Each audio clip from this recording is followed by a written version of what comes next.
alaykum. İlgi nazar programımız arqılıq sırtışıp kelib atqan qadirli görürmenler. Programımızın bugungi sonini ko'rishingizni qarshi olamiz. Biz bu son programmamizni Tövfikarlar va Uchur ko'znigi saytlarimiz bo'yicha o'rlashtirdik. Qani yoqtirib ko'rgaysizlar.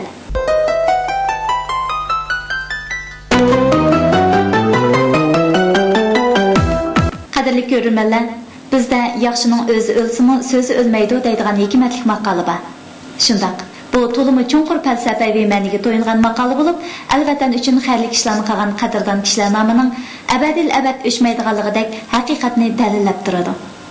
20-asr Uyg'ur adabiyotining muhim sarkillarining biri, bugungi zamon Uyg'ur prozachiligining bayroqdorlari qatoridan o'rin olgan mashhur realistik yozuvchi Zo'rdin Sabir ana shunday qadrdon o'g'lonlarning ulgusi bo'lib, u o'zining Uyg'ur turmushining eng mukammal o'rnaklarini aks ettirib yozgan tematik doirasi keng, badiligi yuqori, hissiyot tindirmasi kuchli, reallik asosi puxta bir yurish nodir roman, povest, hikoyalar orqali xalqimiz qalbiga yemirilmas obida tiklab berdi. Biz güzel G'ulji shahri saxovatlik kuz quyoshi nurida oltindek juloliq tus olgan kunlarning birida G'ulji shaharlik 2-o'rta maktabga jam bo'lib, ataliq yozuvchi Zo'rdin Sabir xotira uyining ichilish murosimiga shohid bo'ldik.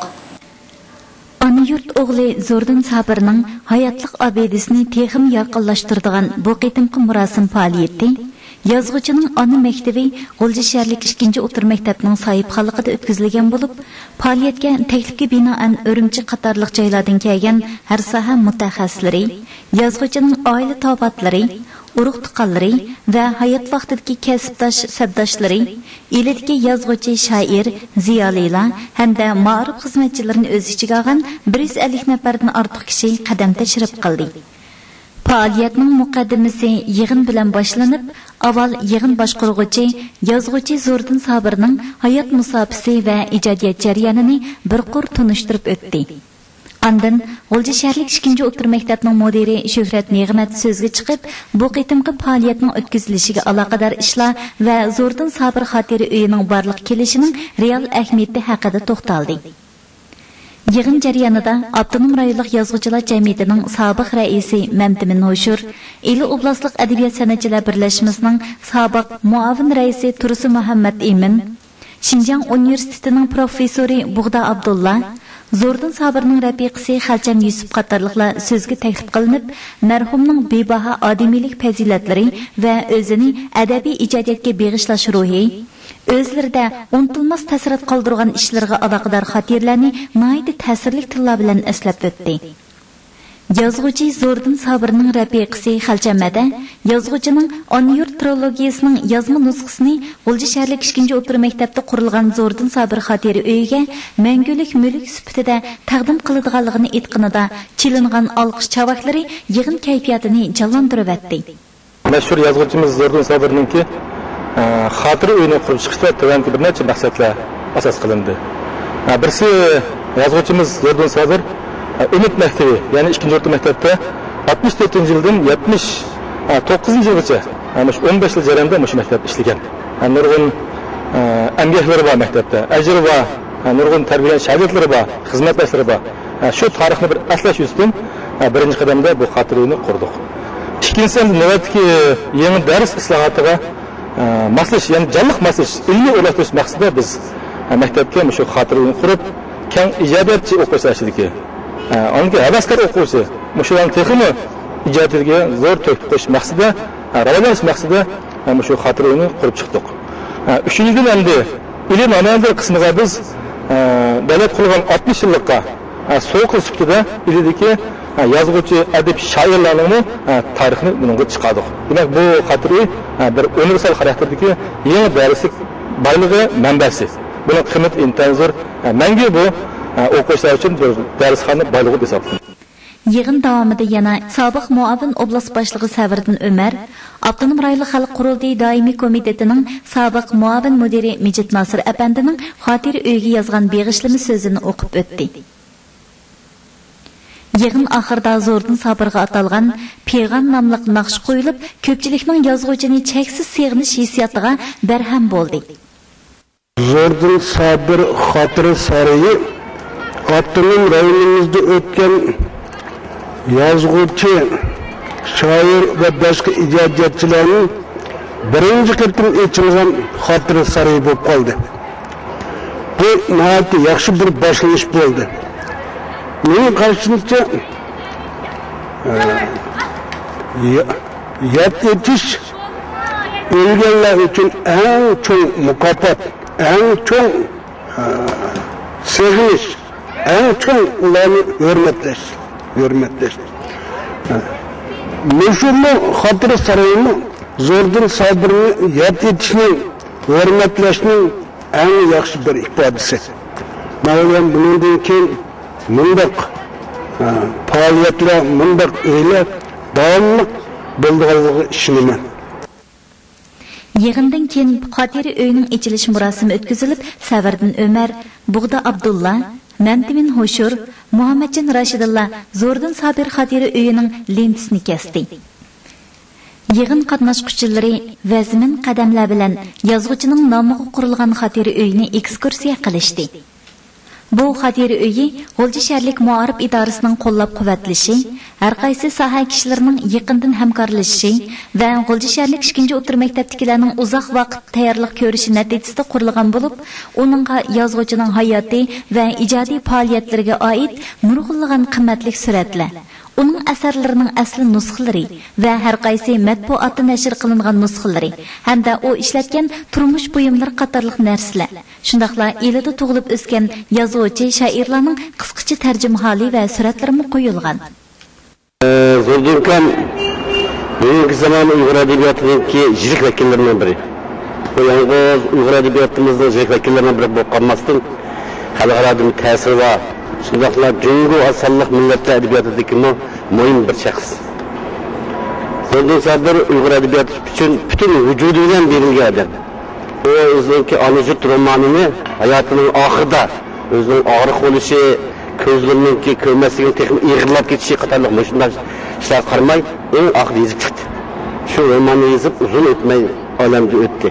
Bugun 2-o'rta maktab Zo'rdan Sobirning hayotiga bag'ishlab bir xotira sapti bir yaxshi ish. Biz Zo'rdan Sobirni qancha hurmatlasak arziydigan, qancha izzatlasak bo'ladigan bir ulug' odam. Zo'rdan Sobir 1955-yildan e'tiboran adabiy ijodiyotga qadam qo'ygan bo'lib, shu yillarda Oq o'rik, O meni kutgan ishkan, Yolg'iz buloq, Baxtsiz qiz nomli she'r va hikoyalarni, Etis beshidagi Kapa, Do'stlar qatorliq drama operalarni yozgan. 1972-yildan boshlab asosiy kuchini hikoya ijodiyatiga qaratib, Sirdosh qalblar, Tog' kayniga o'tkichi, Saharchi, Bahar buvoyning kunlari qatorliq hikoyalarni oq-oqidan e'lon qilib, o'qirmanlarning kuchli diqqatini tortgan. 1979-yili Abral shamollari nomli tunji romanini yozgandan keyin yirik asarlar ijodiyati ustida izlanib, 1998-yili taqdir qazo yetib bizdan ayrilgancha Subihi, Archa yaproqi, Jigdilar pichirlaydi, Kashkuz qatorliq 19 povest, Do'lan yoshlari, Xo'shnilar, to'piliq yo'l, Unutmayman Gulsara, oxirgi Podichi qatorliq 86 parcha hikoya, izlanish, Ata, Onayurt qatorliq 4 roman, Tuman qatorliq 2 drama va nurg'un adabiy nazariy maqolalarni yozib, Uyg'ur adabiyotiga yiqilmas ma'naviy obidasini qoldirib ketdi. Uyg'ur prozchiligida badiiy ifodalashning yangi pallasini yaratdi. Siz Zo'rdan Sobir efendi bilan uzun muddatli sirdosh do'st bo'lishibsiz bilan shu xotiraning ochilish marosimi ikkiga so'zlab bergan bo'lsangiz. G'o'lja Umid 2-o'rta maktab Zo'rdan Sobir xotira saroyini qurdi. Bunisi bu ma'rifatga cho'ng bir taraqqiyot. Bizda nazariya bo'lish kerak, amaliyot bo'lish kerak. Oldingi avlodlarning qanday yashaganligi, qanday o'rganganligi, qanday ijod qilganligi bu keyingi avlodlarga nisbatan aytgan vaqtida bu bir tepishmoq. Ular hozirgi yoshlar ularni asarlarini ko'rgan bo'lsa, ular bilan sirdosh fursatiga ega bo'lolmagan. Shunday mashina qilganligi uchun bir nazariya, bir amaliyot, suratlar, shuningdek boshqa detallar orqali yozuvchining hayotini bolalarga tushuntirish, qoldirish teşvik qilish, mükemmel bir adam yaratish, bilimlik, aqlli, sog'lom kelgusiga bora oladigan avlodlarni yaratish yo'lidagi shu ma'rif xizmatiga menimcha cho'ng bir turtki bo'ladi. Bu yolg'iz menimcha huzurli emas. Avtonom rayonimizning mayli shimoli, mayli janubida bo'lsin, bütün maktablarga zo'r ta'sir ko'rsatadi. Bundan o'rganish kerak. Shunaqanda biz ma'rif islohotini haqiqiy cho'nqur holda qanot yordira olamiz deb o'ylayman. Odam o'z ajr mehnati badaliga qadr taxtiga chiqadi. Uning nomi uning ijtimoiy nufuziga emas, balki uning kishilarning ma'naviy dunyosiga ko'rsatgan to'hfasi qimmatida yorqinlashadi. Unutilmaydi. Yozuvchi Zo'rdin Sabir ana shundoq yuksak to'hfa sohibkori va fazilat egasi sifatida ulug'langusi. Endi bu Zo'rdinninki endi orzu qilganini Mush hayat vaqtimda mush anda yurtni bir yezib chiqarsam bo'ladi demişni bu bir cho'ng kitob.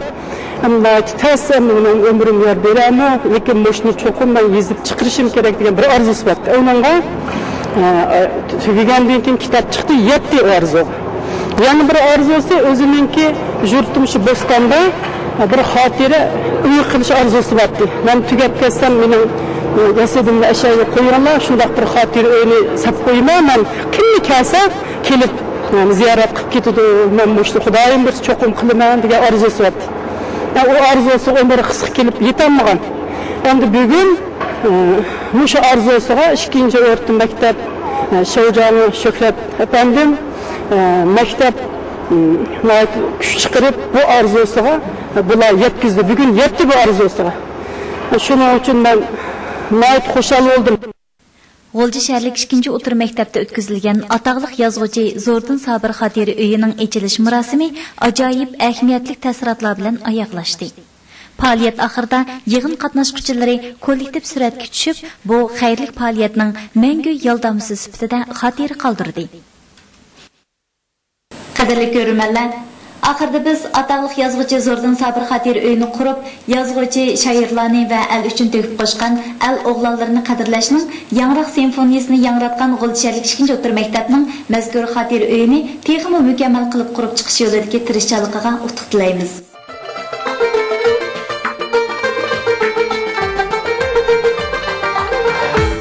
Programmamizning bugungi so'zimizda oxirlashdi.